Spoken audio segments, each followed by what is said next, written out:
भोपाल में राष्ट्रीय कर्मचारी संघर्ष मोर्चा के बैनर तले प्रमुख अभियंता कार्यालय जल संसाधन विभाग के प्रांगण में कर्मचारियों की आपात बैठक आयोजित की गई। बैठक में मोर्चा के राष्ट्रीय अध्यक्ष सुशील कुमार पांडे की उपस्थिति में कर्मचारियों के विभिन्न समस्याओं पर विस्तार से चर्चा की गई।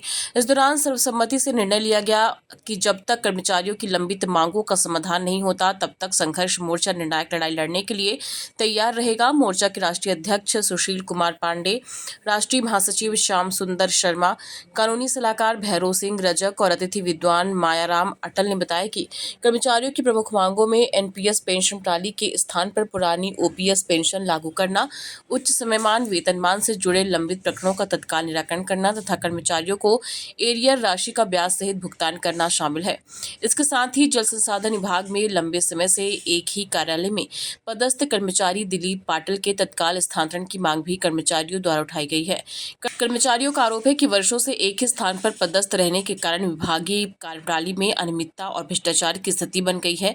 वहीं कई महत्वपूर्ण प्रकरणों को अनावश्यक रूप से लंबित रखा जाता है। संघर्ष मोर्चा के पदाधिकारियों ने स्पष्ट चेतावनी दी है कि यदि जल्द ही इन मांगों पर ठोस निर्णय नहीं लिया गया तो कर्मचारियों के हित में व्यापक आंदोलन किया जाएगा। आज राष्ट्रीय कर्मचारी संघर्ष मोर्चा की प्रमुख अभियंता कार्यालय जल संसाधन विभाग के प्रांगण में यहाँ पर बैठक रखी गई और आपातकाल बैठक रखी गई, क्योंकि कर्मचारियों की ज्वलन समस्याएं हैं उनका स्थायी निराकरण होने तक हमारा राष्ट्रीय कर्मचारी संघर्ष मोर्चा निर्णायक जंग लड़ेगा। ये निर्णय लिया गया है। उसमें प्रमुख मांगे हैं कि कर्मचारियों को जो उच्च समयमान वेतनमान सालों से लंबित पड़ा है, तो जितने वर्षों से लंबित पड़ा है उतने वर्षों का ब्याज सहित भुगतान विभाग को कर्मचारियों को करना चाहिए। ये हमारी पहली मांग है। दूसरी मांग है एनपीएस पेंशन के स्थान पर ओपीएस पुरानी पेंशन दी जाए। तीसरी मांग है कि हर विभागों में और निगम मंडलों में जो दैनिक वेतनभोगी कर्मचारी हैं, इन्हें शासन ने गुमराह करने के लिए स्थायी वर्गीकरण के आदेश किए हैं। तो हमारी मांग है स्थायी वर्गीकरण, इसमें पूरा वेतनमान नहीं मिलता है। स्थायी वर्गीकरण के स्थान पर इन्हें जो है नियमित स्थापना में नियमित नियुक्ति प्रदान की जाए। अब इसके अलावा हमारी मांग है जो कोर्ट केस से लोग जीत के केस आ जाते हैं, विभाग में वर्षों से दबाकर रखा जाता है। 4-3 साल हो गए हैं, उनका निराकरण नहीं किया गया। अनावश्यक पत्राचार होता रहता है, कर्मचारियों को लाभ नहीं मिल पा रहा है। तो कोर्ट केस के प्रकरणों को तत्काल प्रभाव से निराकरण किया जाए।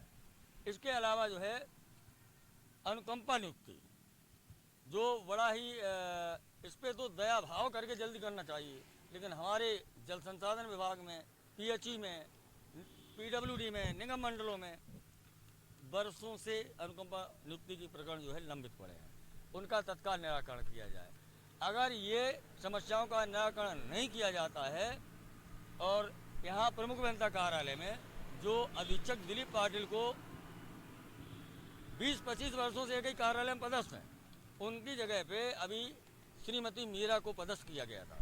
इन्होंने अपना राजनीतिक दबाव डालकर और श्रीमती मीरा को फिर से हटवा दिया और अपनी पदस्थापना उसी स्थान पर करवा ली, जबकि सामान्य प्रशासन विभाग का स्पष्ट नियम है कि जिन्हें 3 वर्ष से ज़्यादा एक कार्यालय में हो गए उन्हें हटाया जाए।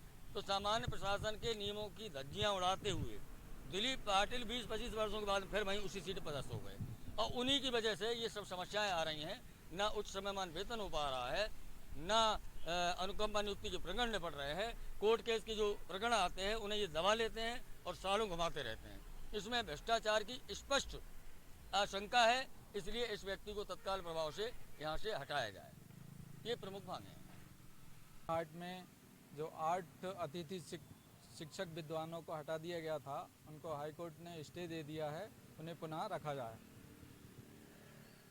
मैं डॉक्टर मायाराम प्रदेश के समस्त शासकीय महाविद्यालयों में वर्तमान में 20 से 25 वर्षों से कार्यरत जनभागीदारी समिति द्वारा नियुक्त समस्त अतिथि विद्वानों को नियमित सहायक प्राध्यापक की भांति समान कार्य के लिए समान वेतनमान प्रदान किया जावे एवं मूल स्थानों में पदस्थ माना जावे, तभी समान न्याय एवं समान अधिकार की बात मध्य प्रदेश शासन उच्च शिक्षा विभाग की सही बात साबित होगी। यदि उच्च शिक्षा विभाग मध्य प्रदेश शासन ने 20 से अप्रैल 2026 तक जनभागीदारी समिति के अतिथि विद्वानों की मांग पूरी नहीं की, तब समस्त जनभागीदारी के अतिथि विद्वान दिल्ली के जंतर मंतर मैदान पर सामूहिक विशाल धरना प्रदर्शन करेंगे। जय हिंद। राष्ट्रीय संघर्ष मोर्चा के तत्वाधान में, उसके नेतृत्व में प्रदेश के विभिन्न संवर्ग के कर्मचारियों की समस्या के निदान हेतु शासन स्तर पर पत्राचार किया गया। पत्राचार उपरांत जो मांगे थी उन मांगों के निराकरण हेतु आवेदन निवेदन भी किए जा चुके हैं।